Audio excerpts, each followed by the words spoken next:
नमस्कार सभी लोगों को, उत्कर्ष क्लासेस में आप सब लोगों का स्वागत है। तो देखिए, पिछली क्लास का अगर आपने वीडियो देखा होगा तो हम बात कर रहे थे सौर मंडल के बारे में। और सौर मंडल से ध्यान रखना, सौर मंडल हम काफ़ी टाइम से पढ़ते चले आ रहे हैं। सौर मंडल हम बचपन से ही लगभग पढ़ते चले आ रहे हैं कि हमारा सौर परिवार क्या है, कौन कौन से सदस्यों से मिलकर बना हुआ है। लेकिन फिर भी अगर इससे कोई प्रश्न आपका आता है तो उसमें कोई ना कोई गड़बड़ हो जाती है। तो इस वजह से इसको थोड़ा सा एग्जाम के पॉइंट ऑफ व्यू से समझकर अब देखें तो कुछ बेसिक चीजें इसमें समझने वाली हैं। बाकी ग्रहों की प्रकृति के बारे में आप सब लोग जानते ही हैं। तो देखिए, पिछली क्लास में मैंने आपको सूर्य के बारे में बता दिया था, जो हमारे सौर मंडल का जनक है। ठीक है, सूर्य के बारे में मैंने आपको सारी जानकारी दे दी थी, किस प्रकार से उससे प्रश्न आपके बन सकते हैं। अब हम बात करेंगे किसके बारे में? अब हम बात करेंगे पूरी तरह से ग्रहों के बारे में। तो आप जानते ही हैं ग्रह क्या होते हैं। ग्रहों की परिभाषा मैं आपको लिखवा चुका हूं, जो IAU के द्वारा दी गई है। तो यहां पर देखिए, हम बात करें, यहां पर हम आगे बात करें कि पूरा का पूरा जो सौर मंडल है वो 8 ग्रहों से मिलकर बना है। और यहां पर देखिए, मान लीजिए सूर्य है, यहां पर क्या है? सूर्य है। और सूर्य से दूरी के क्रम में अगर आप लिखें तो यहां पर इस तरह से ग्रह दिखाई देते हैं। यहां पर मरकरी है, वीनस है, अर्थ है, मार्स है, जुपिटर है, सैटर्न है, यूरेनस है और उसके बाद नेपच्यून है। तो इस तरह से 8 ग्रह दिखाई देते हैं। यहां पर ऐसी स्थिति में है, जैसे यहां पर बुध है, बुध के बाद शुक्र है, पृथ्वी है, मंगल है, बृहस्पति है, शनि है, अरुण है और उसके बाद वरुण है। तो ये तो दूरी के क्रम में एक तो ध्यान रख रहे हैं, क्रम हमेशा लगाने के लिए आता है। पिछली क्लास में भी मैंने आपको बताया था, दोबारा इसको बता दूं। अब ग्रहों की देखिए हम बात करें तो सारे के सारे ग्रह सूर्य की परिक्रमा करते हैं, लेकिन 2 ग्रह ऐसे हैं जो सूर्य की परिक्रमा विपरीत दिशा में करते हैं। मतलब एंटी क्लॉकवाइज नहीं करते। कैसे करते हैं? क्लॉकवाइज डायरेक्शन में सूर्य की परिक्रमा करते हैं। कौन कौन से 2 ग्रह हैं ये पूछा जाएगा। बाकी सारे ग्रह सूर्य की परिक्रमा एंटी क्लॉकवाइज डायरेक्शन में करते हैं, लेकिन 2 ग्रह ऐसे हैं जो क्लॉकवाइज में हैं। एक तो आपका कौन सा है? शुक्र है, और एक आपका कौन सा है? अरुण है। शुक्र और अरुण 2 ऐसे ग्रह हैं जो परिक्रमण कैसे करते हैं? घड़ी की दिशा के अनुसार करते हैं, घड़ी की दिशा के अनुसार। तो ये कई बार पूछा जाता है। ठीक है, बाकी सारे के सारे जो है वो परिक्रमण कैसे करते हैं? वो एंटी क्लॉकवाइज करते हैं, एंटी क्लॉकवाइज। तो ये फैक्ट आपको बेसिक ध्यान रखने हैं। बाकी सारे कैसे करते हैं? एंटी क्लॉकवाइज डायरेक्शन में करते हैं। एक तो ये ग्रहों के बारे में मेन चीज आपको ध्यान रखनी है, इससे क्लियर हो जाएगा। अब दूसरी चीज क्या है कि ग्रह जो है, पृथ्वी भी आपको पता है अपने अक्ष पर कैसे घूमती है? पश्चिम से पूर्व की ओर घूमती है। अपने अक्ष पर पृथ्वी पश्चिम से पूर्व की ओर घूमती है। तो सूर्य कहां से निकलता है? पूरब से निकलता है। सूर्य पूरब से निकलता है। लेकिन जो ग्रह परिक्रमण विपरीत दिशा में कर रहे हैं, ये अपने अक्ष पर पूरब से पश्चिम की ओर घूमते हैं। ईस्ट टू वेस्ट इनका परिभ्रमण होता है या घूर्णन होता है, जिसके कारण आप देखेंगे यहां पर क्या होता है कि ये सूर्य में जो है आपका ये पूछा जाता है कि सूर्य कहां से पश्चिम में निकलता है, किस ग्रह पर? सूर्योदय पश्चिम से होता है और सूर्यास्त पूरब में होता है। तो ये आपकी स्थिति बनती है। तो बाकी सारे ग्रहों की हम बात करें तो ये ग्रह कैसे घूम रहे हैं? पश्चिम से पूर्व की ओर घूमते हैं, पश्चिम से पूर्व की ओर घूमते हैं। इस तरह से इनका परिक्रमण होता है। लेकिन ये कैसे घूम रहा है? पूरब से पश्चिम की ओर घूमता है। और ये भी कैसे घूमता है? इस तरह से। तो जाहिर सी बात है, जब ये विपरीत दिशा में घूर्णन करेगा तो यहां पर सूर्योदय कहां से होगा? पश्चिम से, और सूर्यास्त कहां होगा? पूरब में। जबकि बाकी ग्रहों पर इसका उल्टा होता है। तो ये भी आपका प्रश्न बन जाता है कि निम्नलिखित में से कौन सा ग्रह है जहां पर सूर्योदय पश्चिम से होता है? तो वो आपको ध्यान रखें इनके मैं नाम लिख देता हूं पहले। तो ये तो आपका हो गया बुध, मरकरी, शुक्र, पृथ्वी, ठीक है। उसके बाद यहां पर आ जाता है मंगल, मार्स, बृहस्पति, शनि और अरुण, और उसके बाद है वरुण। ये ग्रह यहां पर आपके नजर आते हैं, ठीक है। फिर मैंने आपको बताया था कि ये जो 4 ग्रह हैं, बुध, शुक्र, बृहस्पति और मंगल, इन चारों ग्रहों को हम क्या बोलते हैं? आंतरिक ग्रह बोलते हैं, या पार्थिव ग्रह कहा जाता है। पार्थिव मतलब पृथ्वी की तरह है, ठीक है। ठोस ग्रह हैं, सॉलिड प्लैनेट हैं, ठीक है। इनको इंटरनल प्लैनेट या टेरेस्ट्रियल प्लैनेट बोलते हैं। जबकि ये चारों के चारों ग्रह कैसे कहलाते हैं? इनको बाहरी ग्रह,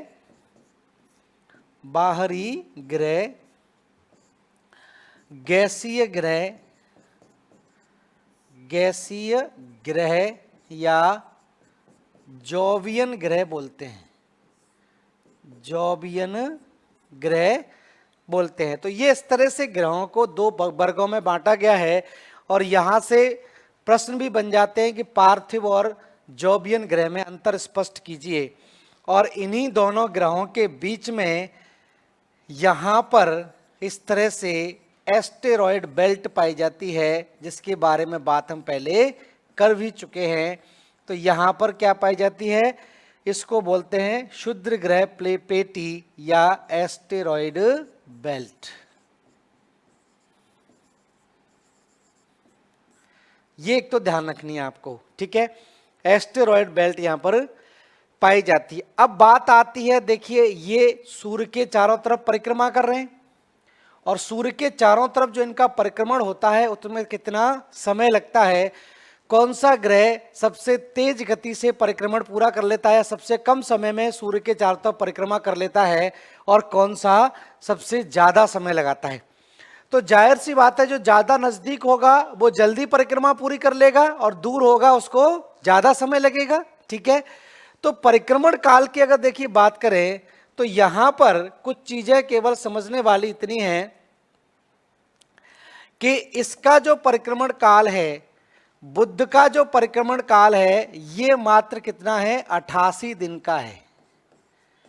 88 दिन में सूर्य की परिक्रमा पूरी कर लेता है। शुक्र की बात करें तो शुक्र को लगभग 225 दिन लगते हैं परिक्रमण पूरा करने में। पृथ्वी का आप जानते ही हैं लगभग 365 दिन लगते हैं, ठीक है। मंगल की बात करें तो 685 डेज लगते हैं, 685 दिन लगते हैं मंगल को सूर्य की परिक्रमा पूरी करने में, ठीक है। अब इसके बाद दिन का मतलब नहीं है, इसके बाद साल शुरू हो जाती है। तो बृहस्पति को ध्यान रखना, सूर्य की परिक्रमा करने में लगभग 12 साल लगते हैं, या 11.8 वर्ष का समय लगता है। लगभग 12 साल आपको उसको मानकर चलें। शनि की बात करें, सैटर्न की अगर बात की जाए, तो सैटर्न जो सूर्य की परिक्रमा करता है उसको इसमें लगभग ध्यान रखना 29 वर्ष का समय लगता है। 29 वर्ष इसको लग जाते हैं सूर्य की परिक्रमा करने में। और अगर हम अरुण की बात करें तो इसको 85 साल लग जाते हैं सूर्य की एक परिक्रमा करने में, और इसको 165 साल लग जाते हैं सूर्य की परिक्रमा पूरी करने में। तो सबसे ज्यादा समय किसको लगता है? वरुण को लगता है, और सबसे कम समय किसको लगता है? बुध को लगता है। तो ये इसका परिक्रमण काल जान सकते हैं। साथ में ही अगर हम बात करें इनके उपग्रहों की संख्या की, उपग्रहों की देखिए बात करें, उपग्रह, तो उपग्रह की अगर बात करते हैं तो बुध का उपग्रह क्या है? 0 है। शुक्र का उपग्रह क्या है? 0 है।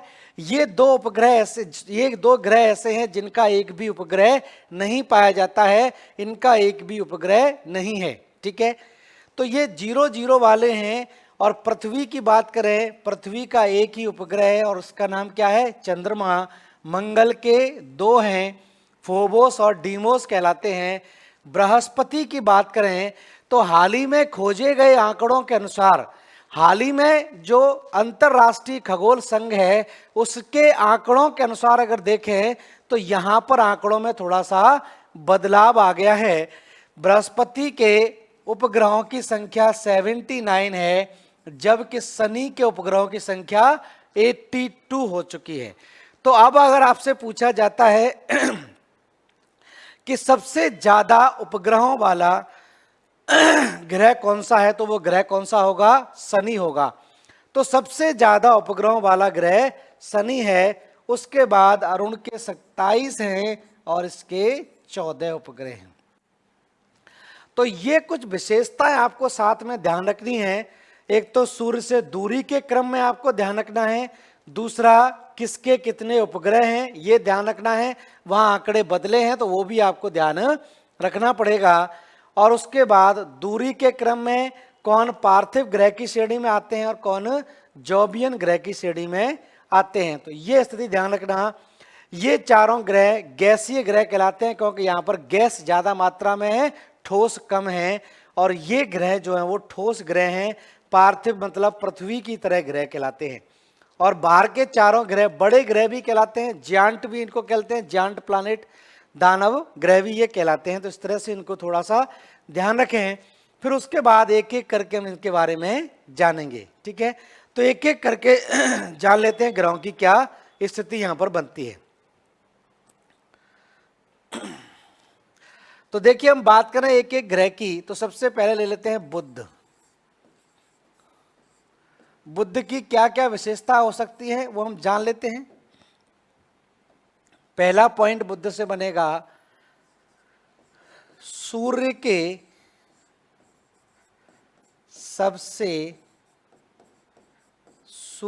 सबसे नजदीकी ग्रह है, नियरेस्ट प्लैनेट टू द सन। तो सूर्य के सबसे नजदीकी ग्रह की श्रेणी में आता है ये। दूसरा यहां पर ध्यान रखें, सबसे छोटा ग्रह, सबसे छोटा ग्रह कहलाता है, ठीक है। दूसरा हम बात करें दैनिक तापांतर, दैनिक तापांतर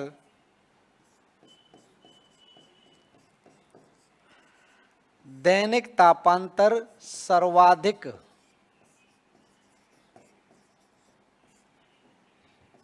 पाया जाता है, ठीक है। तो दैनिक तापांतर आप देखेंगे सबसे ज्यादा किस ग्रह का है? बुध का है। लेकिन औसत तापमान इसका ज्यादा नहीं है, यहां दिन का तापमान ज्यादा हो जाता है, वही रात का तापमान घटकर माइनस में चला जाता है।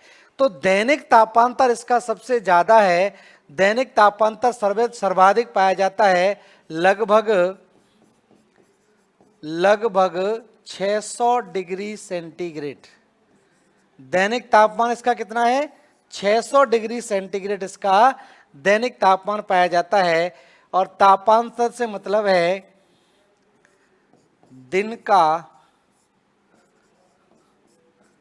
तापमान, दिन का सर्वोच्च तापमान, ठीक है, या दिन का अधिकतम तापमान लिखिए, दिन का अधिकतम तापमान और रात्रि का न्यूनतम तापमान।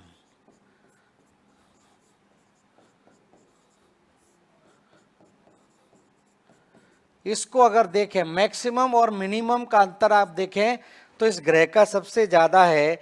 तो ध्यान रखना, दिन का तापमान इसका लगभग 423 डिग्री सेंटीग्रेड हो जाता है, लेकिन रात का तापमान घटकर -173 हो जाता है।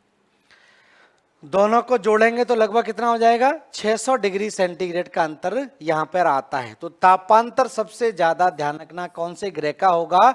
सबसे ज्यादा दैनिक तापांतर वाला ग्रह बुध कहलाता है, ठीक है। अगला पॉइंट लिखें इसके बारे में, कोई वायुमंडल नहीं पाया जाता है,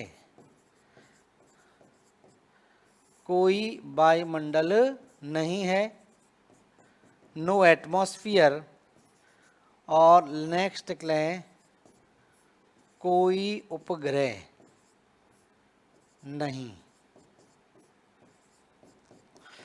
तो नो सैटेलाइट और नो एटमॉस्फियर, तो वायुमंडल यहां पर नहीं है, इसी वजह से दिन का तापमान बहुत ज्यादा हो जाता है और रात का तापमान बहुत कम हो जाता है।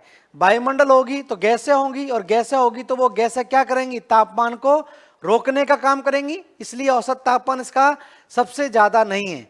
सबसे ज्यादा तापमान अगर पूछा जाए कौन से ग्रह का या सबसे गर्म ग्रह कौन सा है, तो कभी भी भूल के बुध मत लगा दीजिए। बुध भले ही सूर्य के सबसे नजदीक है, लेकिन सबसे गर्म ग्रह की श्रेणी में नहीं आ सकता, क्योंकि यहां पर वायुमंडल नहीं पाया जाता है। और वायुमंडल अगर नहीं पाया जाएगा तो जाहिर सी बात है गैसें जो है वो इसका तापमान औसत नहीं रहेगा। दिन में जब सूर्य निकलेगा तो गर्म हो जाएगा और रात में सारी की सारी ऊष्मा कहाँ चली जाएगी, वापस अंतरिक्ष में चली जाएगी। तो इसी वजह से इसका तापमान घटकर कितना रह जाता है, माइनस में चला जाता है 173 डिग्री सेंटीग्रेड। तो ये कुछ विशेषताएं आपको याद रखनी है, किसके बारे में, बुध ग्रह के बारे में याद रखनी है। ठीक है, तो ये बुध ग्रह के बारे में जानकारी थोड़ी सी रखें। उसके बाद हम अगला ग्रह ले लेते हैं जिसको हम बोलते हैं शुक्र या वीनस।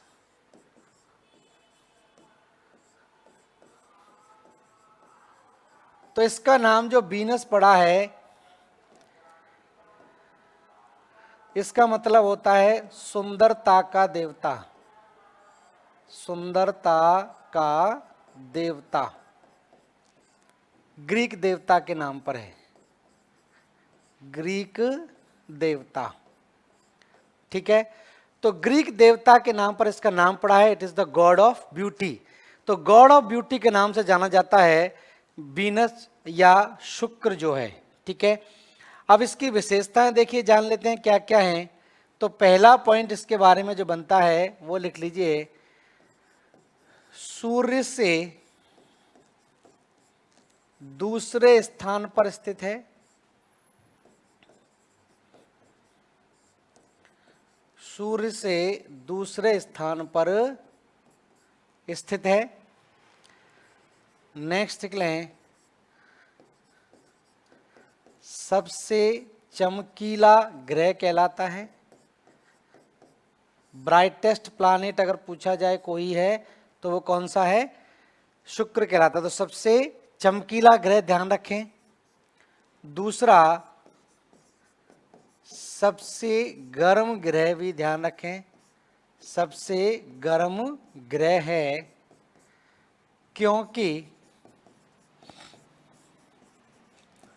क्योंकि इसके वायुमंडल में, इसके वायुमंडल में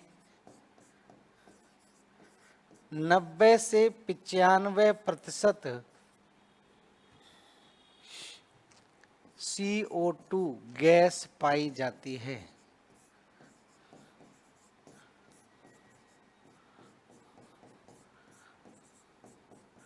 ठीक है, तो ये सबसे गर्म ग्रह कहलाता है। दोस्तों इसको ध्यान रखना है कि सबसे गर्म ग्रह कौन सा है, तो शुक्र लगाना है, क्योंकि इसके वायुमंडल में कितनी है, 90 से 95% कार्बन डाइऑक्साइड गैस है।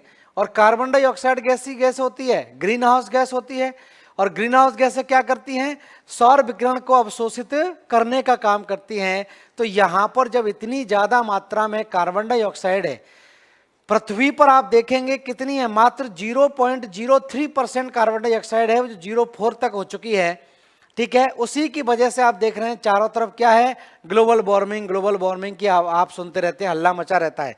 यहां पर 90 से 95% कार्बन डाइऑक्साइड गैस है।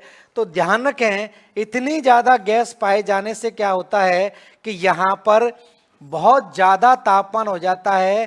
तो प्रेशर कुकर जैसी स्थिति यहां पर बन जाती है, प्रेशर कुकर। तो ये सोच लीजिए कि यहाँ का औसत तापमान लगभग 480 डिग्री सेंटीग्रेड तक है, 500 डिग्री सेंटीग्रेड तक औसत तापमान यहाँ पर है। तो अगर ये पूछा जाए कि निम्नलिखित में से कौन से ग्रह पर जीवन 1 मिनट तक भी संभव नहीं है, अगर किसी मनुष्य को यहां पर भेज दिया जाए तो क्या 400 से ज्यादा डिग्री सेंटीग्रेड में कोई 1 मिनट भी जिंदा रह सकता है? नहीं रह सकता। तो यहां पर किसी भी हालत में कोई जीवन संभव नहीं हो सकता, क्योंकि यहां पर तापमान कितना है, मनुष्य के लिए तो बहुत बहुत ही ज्यादा तापमान है। तो बिल्कुल प्रेशर कुकर जैसी स्थिति यहां पर बन जाती है, जो जीवन के लिए बहुत ही घातक स्थिति यहां पर बनी है। तो ये सबसे गर्म ग्रह की श्रेणी में आता है। अब दूसरी बात क्या है कि ये एक ऐसा ग्रह है जो सूर्यास्त के समय चमकता है और सूर्योदय के समय भी चमकता हुआ दिखाई देता है। सूर्योदय के समय ये पूरब में चमकता दिखाई देगा और सूर्यास्त के समय ये पश्चिम की ओर दिखाई देता है। इसी वजह से इसको हम क्या बोलते हैं, मॉर्निंग स्टार या इवनिंग स्टार के नाम से भी जाना जाता है। ठीक है, तो अगला पॉइंट यहां पर ये बन जाएगा, शुक्र ग्रह को भोर का तारा मॉर्निंग स्टार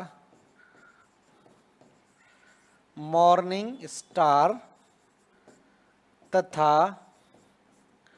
सांझ का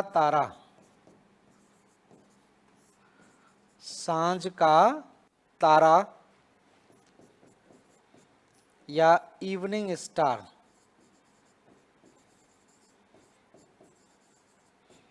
भी कहते हैं।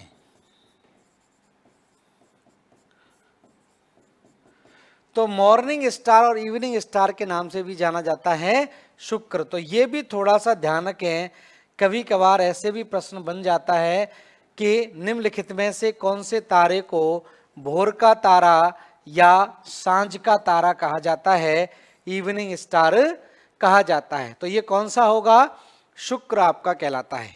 ठीक है, इसके अलावा कुछ और फैक्ट इसके बारे में जान लेते हैं, क्योंकि थोड़ा सा महत्वपूर्ण तारा है। अगला एक और पॉइंट जान लेते हैं यहीं पर, आकार एवं घनत्व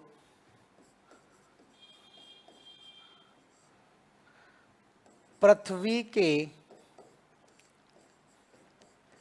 लगभग समान होने के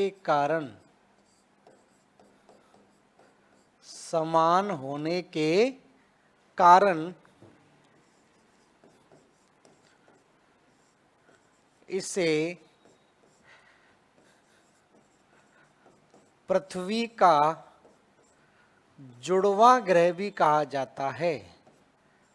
पृथ्वी का जुड़वा ग्रह भी कहते हैं।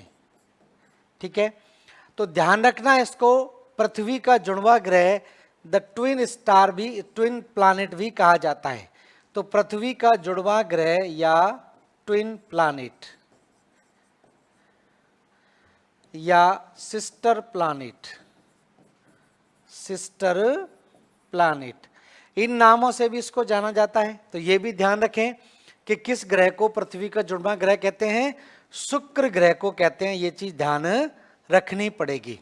ठीक है, उसके बाद हम बात करें, मैंने आपको बताया था कि शुक्र ग्रह जो है, ये शुक्र है, मान लीजिए वीनस है। ठीक है, शुक्र ग्रह को सूर्य की परिक्रमा करने में, ये मान लीजिए सूर्य की परिक्रमा करता है, यहां पर सूर्य है, तो सूर्य का जो परिक्रमण आपका करता है, इसके इस परिक्रमण की हम बात करें, इसके इस परिक्रमण की बात करें तो इसका परिक्रमण करने में इसको कितने दिन लगते हैं, 88 दिन लगते हैं। ठीक है, वो 225 दिन लगते हैं, सॉरी 225 दिन। 225 दिन में ये सूर्य के चारों तरफ अपना एक परिक्रमण पूरा कर लेता है। लेकिन हैरानी की बात यह है कि जब इसको अपने अक्ष पर घूमना होता है, अपने एक्सिस पर, जैसे पृथ्वी अपने अक्ष पर घूमने में कितना टाइम लगाती है, लगभग 24 घंटे लगाती है। पृथ्वी की अगर हम बात करें, पृथ्वी को अपने अक्ष पर घूमने में लगभग कितना समय लगता है, 24 घंटे का समय लगता है। ठीक है, तो ध्यान रखें, शुक्र को अपने अक्ष पर घूमने में कितना समय लगता है, 243 दिन लगते हैं। सूर्य की परिक्रमा तो 225 दिन में ही पूरा कर लेता है, लेकिन 243 पृथ्वी दिवस, या जिसको नक्षत्र दिवस भी हम बोलते हैं, 23 घंटा 56 मिनट होता है, उतने दिन को एक माना जाए तो 243 दिन में ये शुक्र अपने अक्ष पर घूमता है। तो आपसे प्रश्न ये पूछा जाएगा कि सबसे धीमी घूर्णन गति करने वाला ग्रह कौन सा है। अपने अक्ष पर घूमने को हम क्या बोलते हैं, घूर्णन बोलते हैं या परिभ्रमण बोलते हैं। तो सबसे धीमी घूर्णन गति करने वाला ग्रह कौन सा है, शुक्र है। तो अगला पॉइंट यहां पर लिख लीजिए, सबसे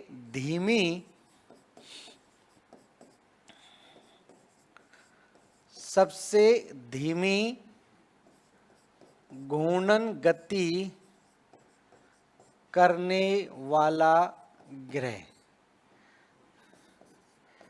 ठीक है, कितनी है, 243 दिन। तो 243 दिन में ये अपने अक्ष पर पूरा एक चक्कर लगाता है, या एक चक्कर लगाने में 243 दिन का समय लगता है। पृथ्वी दिवस की मैं बात कर रहा हूं। पृथ्वी जो अपने अक्ष पर 24 घंटे में घूम जाती है, वही इसको कितने लगते हैं, 243 दिन का समय लगता है। तो सबसे धीमी घूर्णन गति या घूर्णन गति को हम बोलते हैं परिभ्रमण गति। परिभ्रमण गति, ठीक है। तो घूर्णन गति ही परिभ्रमण कहलाती है, और सूर्य के चारों तरफ परिक्रमा करना कहलाता है परिक्रमण। तो परिक्रमण इसका 225 दिन है, जबकि परिभ्रमण कितना है, 243 दिन है। फैक्ट में पूछे जाते हैं, कथन में पूछे जाते हैं कि निम्नलिखित में से शुक्र ग्रह के बारे में कौन सा कथन सही है। तो कंफ्यूज करने के लिए दोनों आंकड़े बदल सकते हैं, परिभ्रमण कर देंगे 225 और परिक्रमण कर देंगे 43, और आप वहां पर कंफ्यूज हो जाओगे। ठीक है, दोनों ही आंकड़े शुक्र से संबंधित हैं। तो ध्यान रखना, सबसे धीमी घूर्णन गति करने वाला ग्रह कहलाता है शुक्र। ठीक है, और शुक्र की एक और यहां पर विशेषता लिख लीजिए, इसका कोई उपग्रह नहीं है, नो सैटेलाइट, कोई उपग्रह नहीं। ठीक है, दूसरा, सूर्य का परिक्रमण विपरीत दिशा में करता है। सूर्य का परिक्रमण विपरीत दिशा में, विपरीत दिशा में मतलब क्लॉकवाइज, बाकी सारे कैसे करते हैं, एंटी क्लॉकवाइज। तो सूर्य का परिक्रमण ध्यान रखना कैसे करता है, विपरीत दिशा में करता है। और दूसरा लिख लें, सूर्योदय, सूर्योदय कहां से होगा, पश्चिम से, और सूर्यास्त कहां पर होगा, पूर्व में, सूर्यास्त पूर्व में। तो ये थोड़ा सा ध्यान रखें कि ये ऐसा ग्रह है जहां पर सूर्य पश्चिम से निकलता है और सूर्यास्त पूरब में होता है। ठीक है, तो ये स्थिति ध्यान रखनी है आपको। तो ये किसके बारे में है, शुक्र ग्रह के बारे में कुछ फैक्ट हैं। एज इट इज सारे के सारे फैक्ट आपको याद रखने, क्योंकि सब इंपॉर्टेंट ही मैं लिखा रहा हूं, कोई इसमें एक्स्ट्रा फैक्ट नहीं आपको याद रखने। ठीक है, अब शुक्र के बाद आता है पृथ्वी, और पृथ्वी को हम विस्तार से पढ़ेंगे। तो पृथ्वी को हम लेंगे सबसे बाद में, क्योंकि पृथ्वी की गतियां, जियोडिसी के बारे में भी पढ़ेंगे, पृथ्वी पर कौन कौन सी अक्षांश रेखाएं, देशांतर रेखाएं। तो पृथ्वी को हम रखेंगे सबसे बाद में लेंगे। और अभी हम ले लेते हैं अगला ग्रह जो पृथ्वी के जस्ट बाद पड़ता है, जिसको हम बोलते हैं मंगल। ठीक है, तो नेक्स्ट ग्रह हम ले लेते हैं मंगल या मार्स। तो हेडिंग डालेंगे सब मंगल या मार्स।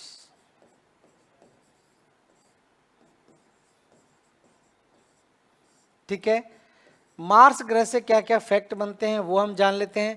पहली चीज तो ध्यान रखें, मंगल ग्रह को लाल ग्रह कहा जाता है, लाल ग्रह, ठीक है, या रेड प्लैनेट, लाल ग्रह कहते हैं।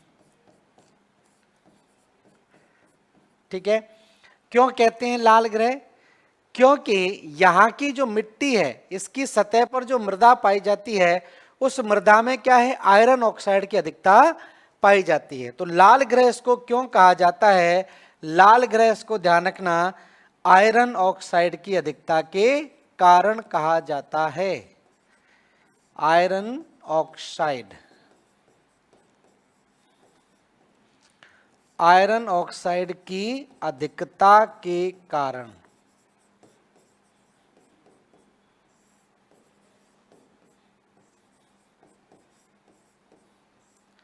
ठीक है, तो यह भी ध्यान रखें कि मंगल ग्रह को लाल ग्रह क्यों कहा जाता है। तो किसी भी ग्रह को कोई रंग का नाम दिया गया है तो उसके पीछे कोई ना कोई कारण रहा होगा, ऐसे ही तो लाल पीला नहीं हो रहा होगा। ठीक है, तो कोई ना कोई कारण जरूर रहता है। तो ध्यान रखना, ये लाल ग्रह कहलाता है क्योंकि यहां पर आयरन ऑक्साइड की अधिकता पाई जाती है। ठीक है, मंगल की एक विशेषता ये ध्यान रखें। दूसरी यहां पर देखिए बात ये रखें, अक्सर आपके दिमाग में ये रहता है कि पृथ्वी का जुड़वा ग्रह कौन है? पृथ्वी का जुड़वा ग्रह शुक्र है। तो लगभग सारी समानता होंगी, जुड़वा जितने भी होते हैं, ट्विंस जितने भी होते हैं, उनमें लगभग समानताएं पाई जाती है। हाथ पैर, आंख, नाक, कान सब एक जैसे होते हैं दोनों के। लेकिन यहां पर कंफ्यूज करने के लिए एक प्रश्न आपको पूछ सकते हैं कि निम्नलिखित में से किस ग्रह का घूर्णनकाल पृथ्वी के घूर्णनकाल के लगभग बराबर है? किस ग्रह का घूर्णनकाल पृथ्वी के घूर्णनकाल के लगभग बराबर है? तो इसमें ऑप्शन आपका शुक्र भी होगा, ऑप्शन आपका बुध भी होगा, ऑप्शन आपका मंगल भी होगा, और एक आध ग्रह इसमें और जोड़ देंगे। तो ध्यान रखना, दिमाग में अगर आपने ये मान लिया कि जुड़वा ग्रह शुक्र है तो घूर्णनकाल भी इसका किसके बराबर होगा? शुक्र के बराबर होगा। तो आप आंकड़े जान चुके हैं, शुक्र को अपने अक्ष पर घूमने में 243 दिन लग रहे थे। क्या पृथ्वी को लगते हैं? नहीं लगते। पृथ्वी का घूर्णनकाल लगभग 24 घंटे का है, तो मंगल का घूर्णनकाल भी लगभग 24 घंटे का है। जैसे पृथ्वी को अपने अक्ष पर घूमने में लगभग 24 घंटे लगते हैं, तो इसको 24 घंटे 37 मिनट लगते हैं। तो ध्यान रखना, ये पॉइंट बहुत इंपॉर्टेंट है। अगर प्रश्न पूछा जाए तो यहां पर आपका गलत नहीं होना चाहिए। यहां पर मैं इंपॉर्टेंट भी लिख देता हूं, तो इसको ध्यान रखें। मंगल का घूर्णनकाल, मंगल ग्रह का घूर्णनकाल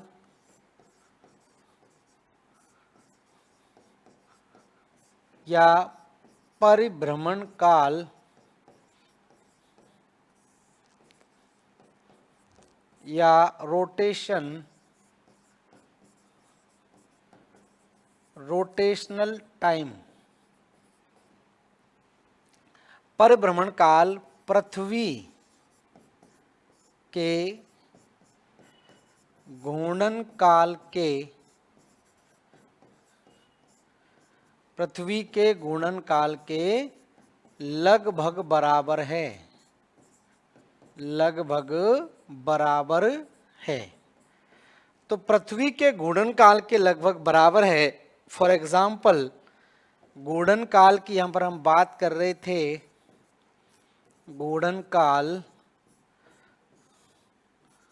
पृथ्वी और इधर मंगल।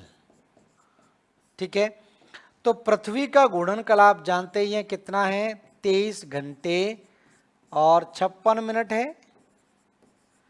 ठीक है, तो ध्यान रखना, मंगल का कितना है, 24 घंटे 37 मिनट है। तो लगभग बराबर ही है, बाकी किसी का इतना बराबर नहीं है। तो ध्यान रखना, किस ग्रह का घूर्णनकाल पृथ्वी के घूर्णनकाल के लगभग बराबर है, तो वो मंगल का है। ठीक है, शुक्र मत लगा दीजिएगा। घनत्व और आकार के आधार पर शुक्र दूसरे नंबर आपका वो जुड़वा ग्रह कहलाता है। घनत्व में सबसे ज्यादा घनत्व वाला ग्रह कौन सा है? पृथ्वी है। और दूसरा कौन सा है? तो शुक्र है। तो शुक्र का घनत्व लगभग पृथ्वी के बराबर है। जैसे पृथ्वी का 5.5 है तो शुक्र का 5.2 है। ठीक है ना। तो इस तरह से घनत्व और आकार के आधार पर उसको बोलते हैं जुड़वा ग्रह। लेकिन घूर्णन काल की बात आती है तो घूर्णन काल इसका पृथ्वी के बराबर है। 23 घंटा 56 मिनट लगते हैं पृथ्वी को, जबकि मंगल को 24 घंटे का समय लगता है। ठीक है, 24 घंटे 37 मिनट। और चीजें कुछ जान लेते हैं नेक्स्ट। तो नेक्स्ट जान लेते हैं अगला पॉइंट, ओलंपस मैसी। ओलंपस मैसी ज्वालामुखी, ये क्रिएचर दिखाई देता है मंगल पर। गड्ढे के अनुसार एक आकृति नजर आती है जिसको हम बोलते हैं ओलंपस मैसी ज्वालामुखी। तो ध्यान रखें, ओलंपस मैसी ज्वालामुखी मंगल पर स्थित है, मंगल ग्रह पर। ठीक है, मंगल ग्रह पर पड़ता है। और इसकी विशेषता क्या है? ध्यान रखना, हमारे सौर मंडल का, हमारे सौर मंडल का सबसे बड़ा ज्वालामुखी है। सौर मंडल का सबसे बड़ा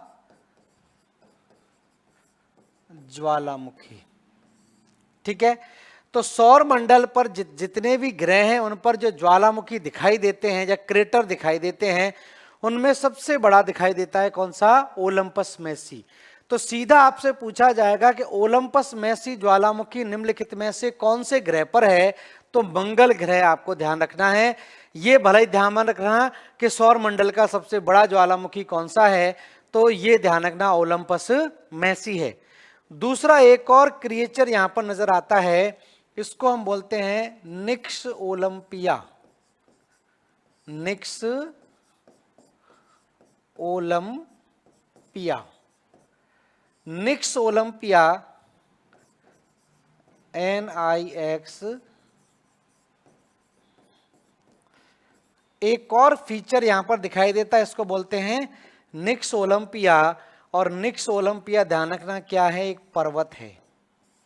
निक्स ओलंपिया पर्वत, ध्यान रखें, मंगल पर स्थित,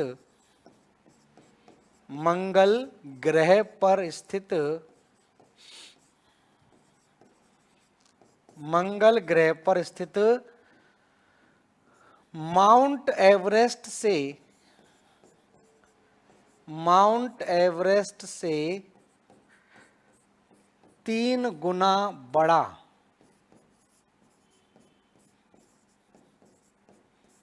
3 गुना बड़ा पर्वत है। तो माउंट एवरेस्ट से 3 गुना बड़ा पर्वत दिखाई देता है निक्स ओलंपिया। तो यह भी आपसे पूछा जाएगा कि निक्स ओलंपिया पर्वत किस ग्रह पर है, तो वो ग्रह कौन सा? ध्यान रखना है, मंगल ग्रह आपको ध्यान रखना है। मंगल ग्रह पर 2 फीचर्स और नजर आते हैं। एक फीचर आपको ध्यान रखना है ओलंपस मैसी ज्वालामुखी, और दूसरा आपको ध्यान रखना है निक्स ओलंपिया। मिलते जुलते नाम हैं तो याद भी आसानी से हो जाएंगे। तो दोनों क्रिएचर आपको मंगल पर दिखाई देते हैं। उसके बाद हम बात करें मंगल ग्रह के 2 उपग्रह हैं। मंगल ग्रह के 2 उपग्रह हैं। उपग्रह, 2 उपग्रह कहलाते हैं मंगल ग्रह के। ये आप जानते ही हैं कौन कौन से हैं। एक कहलाता है फोबोस और दूसरा कहलाता है डीमोस। तो फोबोस और डीमोस नाम से मंगल ग्रह के दो उपग्रह हैं, और डीमोस की अगर यहां पर बात आती है और एक यहां से प्रश्न बन जाता है कि हमारे सौर मंडल का सबसे बड़ा उपग्रह तो आप जानते ही हैं कौन है, ज्ञानीमीड है, जुपिटर का। लेकिन हमारे सौर मंडल का सबसे छोटा उपग्रह कौन सा है, तो वो डीमोस कहलाता है। तो ध्यान रखें, हमारे सौर मंडल का सबसे छोटा उपग्रह, ठीक है। तो हमारे सौर मंडल का सबसे छोटा उपग्रह ध्यान रखना कौन है, डीमोस है। और सबसे बड़ा तो हम आगे पढ़ेंगे जुपिटर का उपग्रह कहलाता है, ठीक है। तो ये कुछ फैक्ट आपको ध्यान रखने हैं, मंगल ग्रह से संबंधित हैं, बेसिक फैक्ट हैं। मंगल ग्रह को लाल ग्रह कहते हैं, किसके कारण, आयरन ऑक्साइड के कारण। मंगल ग्रह का गुणनकाल पृथ्वी के गुणनकाल के लगभग बराबर है, वो इंपॉर्टेंट है। और मंगल ग्रह ध्यान रखना दूसरा सबसे छोटा ग्रह है। सबसे छोटा कौन सा है, सबसे छोटा बुध है, और बुध से पहले जिसका नंबर आता है वो कौन सा है, मंगल का नंबर आता है। तो ध्यान रखना सूर्य से दूरी कहां पर है इसकी, सूर्य से दूरी, तो ध्यान रखना सबसे पहले बुध आ गया, फिर शुक्र आ गया, फिर पृथ्वी, और फिर आ गया कौन सा, मंगल। तो सूर्य से दूरी में चौथे स्थान पर है, चौथे स्थान पर, ठीक है। जबकि आकार में ध्यान रखना, आकार में दूसरा सबसे छोटा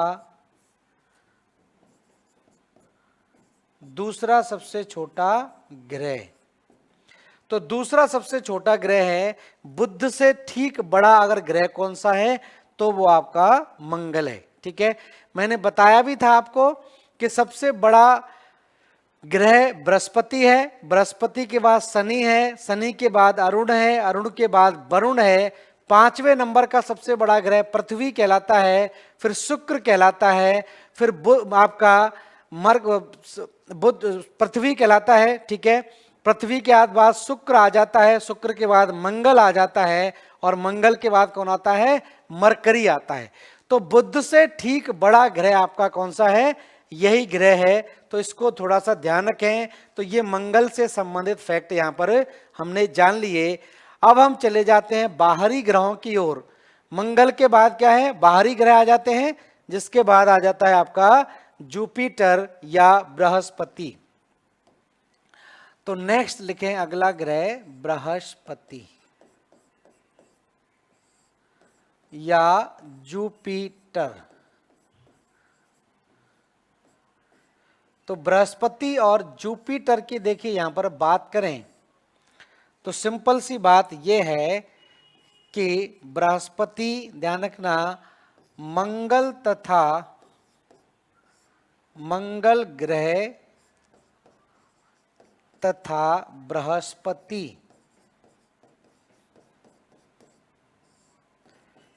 ग्रह के मध्य एस्टेरॉयड बेल्ट या क्षुद्र ग्रहों की पेटी, क्षुद्र ग्रहों की पेटी या एस्टेरॉयड बेल्ट पाई जाती है।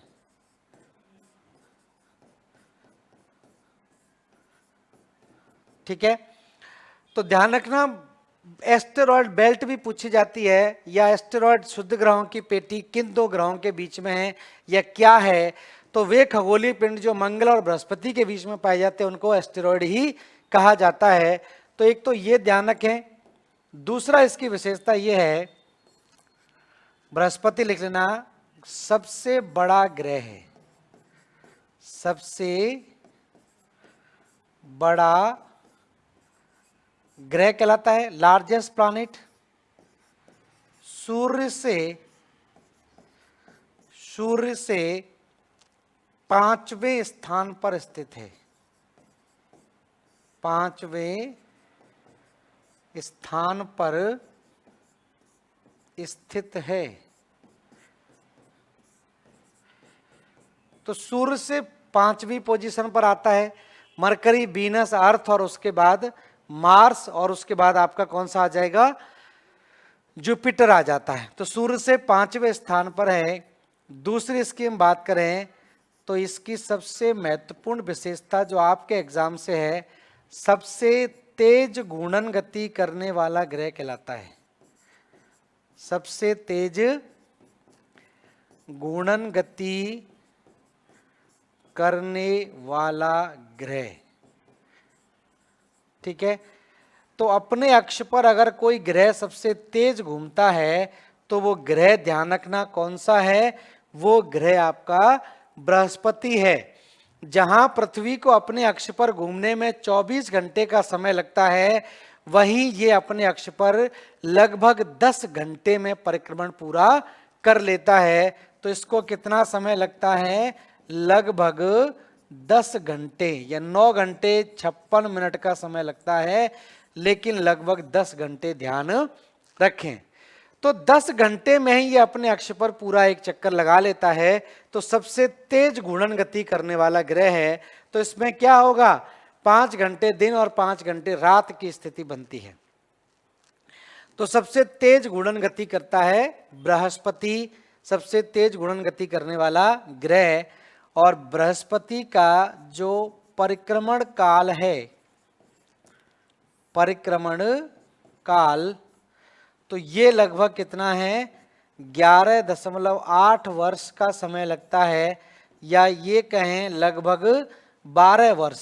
अगर 12 वर्ष भी लिखा हुआ है तो गलत नहीं है, लगभग 12 वर्ष का इसका क्या है, परिक्रमण काल है। और ये जानना इसलिए भी इम्पोर्टेंट है कि आपको जानकारी के लिए बता दूं, फॉर योर काइंड इंफॉर्मेशन, कि हमारे यहाँ महाकुंभ का आयोजन होता है। 4 जगहों पर महाकुंभ का जो आयोजन होता है, इलाहाबाद में, हरिद्वार में, नासिक में, ठीक है, और आपका एक और जगह कहाँ पर होता है, उज्जैन में। 4 जगहों पर आपका महाकुंभ लगता है, हरिद्वार, इलाहाबाद, नासिक और उज्जैन। तो इन चारों जगहों पर आपने देखा होगा जब भी महाकुंभ का आयोजन होता है तो 12 साल बाद होता है। तो 12 साल बाद महाकुंभ का आयोजन होने के पीछे क्या कारण है, वो कारण कौन है, बृहस्पति है। तो शंकराचार्य के द्वारा जब ये महाकुंभ के आयोजन की शुरुआत की गई थी, तो बृहस्पति जब अपनी कक्षा में पूरा एक परिक्रमण पूरा कर लेता है, सूर्य के चारों तरफ पूरा एक चक्कर जब बृहस्पति लगाकर अपनी कक्षा में पहुंचता है, तब महाकुंभ का आयोजन किया जाता है। तो ध्यान रखना, महाकुंभ के आयोजन 12 साल में करने के पीछे जो फैक्ट है, पीछे जो कारण है, रीजन है, वो कारण क्या है, बृहस्पति का परिक्रमण काल है। ठीक है, सामान्यतः जब भी मैं पूछता हूं तो वो कहते हैं कि हर साल, हर 4 साल में आता है, इसलिए ये महाकुंभ जो है वो 12 साल में आएगा। 4 जगहों पर महाकुंभ होगा और 4-4 साल में होगा तो 16 साल बाद लगना चाहिए, लेकिन लगता कब है, 12 साल बाद लगता है। उसके पीछे कारण क्या है, बृहस्पति का परिक्रमण काल है। तो बृहस्पति जब अपना परिक्रमण काल पूरा कर लेता है तब महाकुंभ का आयोजन किया जाता है। तो आप देखिए, महाकुंभ का आयोजन तो बहुत पहले से होता रहा है। इसका मतलब भारत में लोगों को इस बात का ज्ञान था कि बृहस्पति का परिक्रमण काल एग्जैक्ट कितना है, जबकि दुनिया को यह बहुत बाद में पता चला है। तो ध्यान रखें, खगोल शास्त्र में भारत पहले बहुत आगे था, गणित में बहुत आगे था, साइंस एंड टेक्नोलॉजी में भी बहुत आगे था, लेकिन हम अपने खोजों को, हम अपने जो आपके विकास यहाँ पर हुआ था उसको दुनिया के सामने सही ढंग से प्रोजेक्ट नहीं कर पाए, और दुनिया ने इसका फायदा उठाकर उसको चारों तरफ प्रचार प्रसार कर दिया। तो ये थोड़ी सी स्थिति रही है। तो ये क्लियर हो जाएगा, अब आपको याद भी रहेगा इसका कितना है महाकुंभ के आयोजन के आधार पर। ठीक है, बृहस्पति के बारे में ये पॉइंट ध्यान रखने हैं। दूसरी हम बात करें, अब ये सबसे ज्यादा उपग्रह वाला ग्रह नहीं कहलाता है, ध्यान रखना, इसके जो उपग्रह हैं, इसके उपग्रह उपग्रहों की संख्या, उपग्रहों की संख्या कितनी है? 79। तो 79 उपग्रह इसके हैं, और इनमें से जो कुछ प्रमुख उपग्रह हैं, तो बृहस्पति के प्रमुख उपग्रह,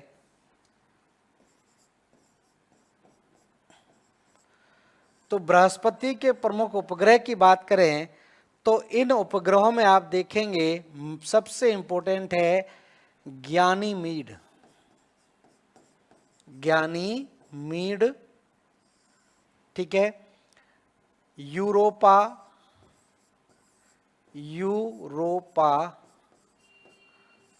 कैलिस्टो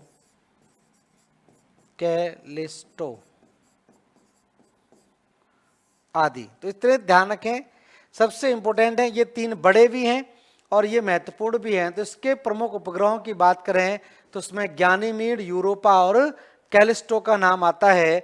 और ज्ञानीमीड इसलिए सबसे ज्यादा पूछा जाता है क्योंकि सौर मंडल का सबसे बड़ा उपग्रह कहलाता है। सौर मंडल का सबसे बड़ा उपग्रह, मतलब ये बुध से भी बड़ा है, इतना आकार है इसका, ध्यान रखना। तो सौर मंडल का सबसे बड़ा उपग्रह पूछा जाए तो कौन सा लगाना है? ज्ञानीमीड है। और ये किसका है? बृहस्पति का। तो कभी कभार सीधा ही पूछ लेंगे, चार ऑप्शन दे देंगे, ज्ञानीमीड, यूरोपा, टाइटन और आपका फोवे, और आपसे पूछेंगे निम्नलिखित में से कौन सा बृहस्पति के उपग्रह हैं या कौन सा सैटर्न के, शनि के उपग्रह। तो ध्यान रखना ये किसके हैं?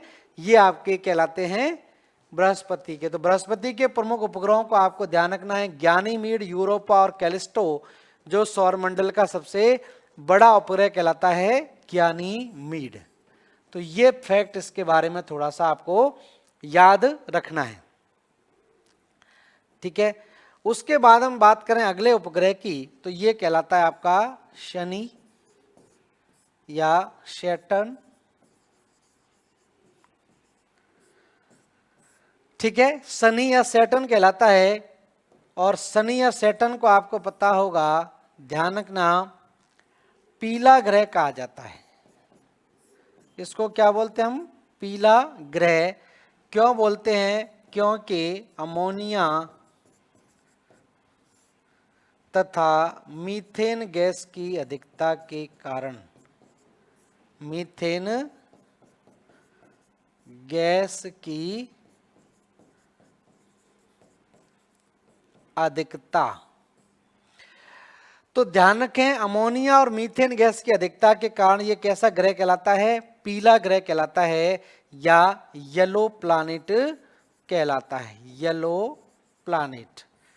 तो पीला ग्रह पूछा जाए कौन सा है, तो शनि है, सैटर्न है। और इसके बारे में देखिए कुछ फैक्ट हम बात करें तो दूसरा लिख लें, दूसरा सबसे बड़ा ग्रह है, दूसरा सबसे बड़ा ग्रह, दूसरा सबसे बड़ा ग्रह कहलाएगा। दूसरा सबसे तेज घूर्णन गति वाला ग्रह, दूसरा सबसे तेज घूर्णन गति वाला ग्रह। तो ये लगभग 11 घंटे में अपने अक्ष पर घूम जाता है। तो बृहस्पति के बाद दूसरा अपने अक्ष पर तेज घूर्णन गति करता है, वो कौन सा है? शनि है, सैटर्न है। नेक्स्ट ध्यान रखें, सर्वाधिक या उपग्रह वाला बाद में लिखेंगे, तो दूसरा सबसे तेज घूर्णन गति वाला ग्रह कहलाता है। नेक्स्ट इसके बारे में लिखें, यहां पर शनि की अगर बात करें तो शनि के चारों तरफ, सैटर्न के चारों तरफ, जैसे ये सैटर्न है, ठीक है, और इसके चारों तरफ क्या होता है? डस्ट, बर्फ के टुकड़े, धूल के कण, इन सब के क्या पाए जाते हैं? इस तरह से रिंग्स पाए जाते हैं। तो इसके चारों तरफ इस तरह से रिंग्स दिखाई देती हैं, ठीक है। तो इसी वजह से इसको रिंग्ड प्लैनेट बोलते हैं। तो लिख लें यहां पर शनि ग्रह के चारों ओर 7 वलय पाए जाते हैं। 7 वलय, 7 रिंग्स, 7 वलय पाए जाते हैं।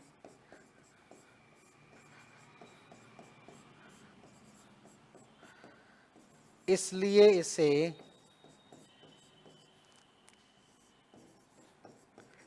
वलयित ग्रह,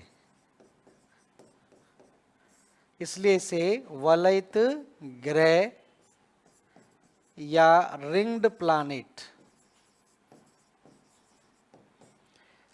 वलयित ग्रह या रिंग्ड प्लैनेट भी कहते हैं।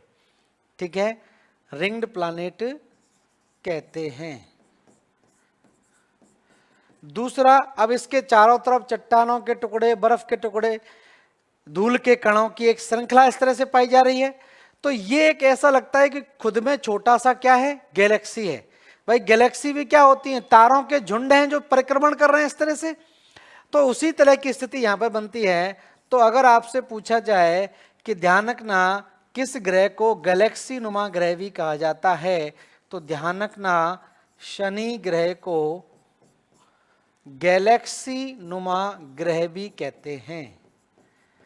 गैलेक्सी नुमा ग्रह, तो गैलेक्सी लाइक प्लैनेट भी ये कहलाता है, गैलेक्सी लाइक प्लैनेट।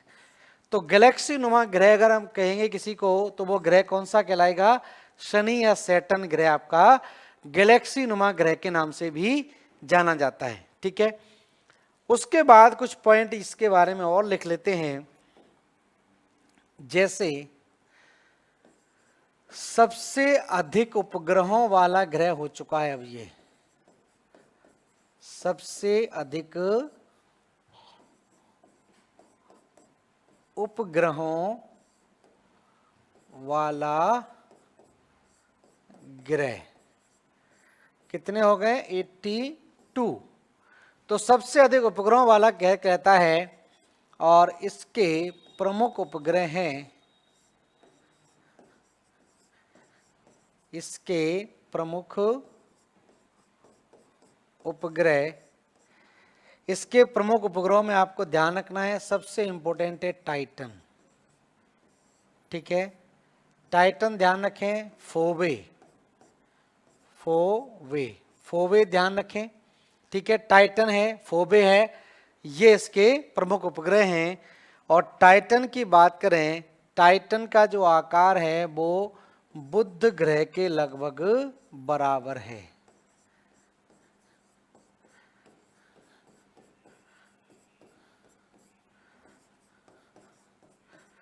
तो बुध ग्रह के लगभग बराबर कहलाता है क्या, टाइटन। तो टाइटन और फोबे ध्यान रखना, इसके प्रमुख उपग्रहों में आपको याद रखने हैं।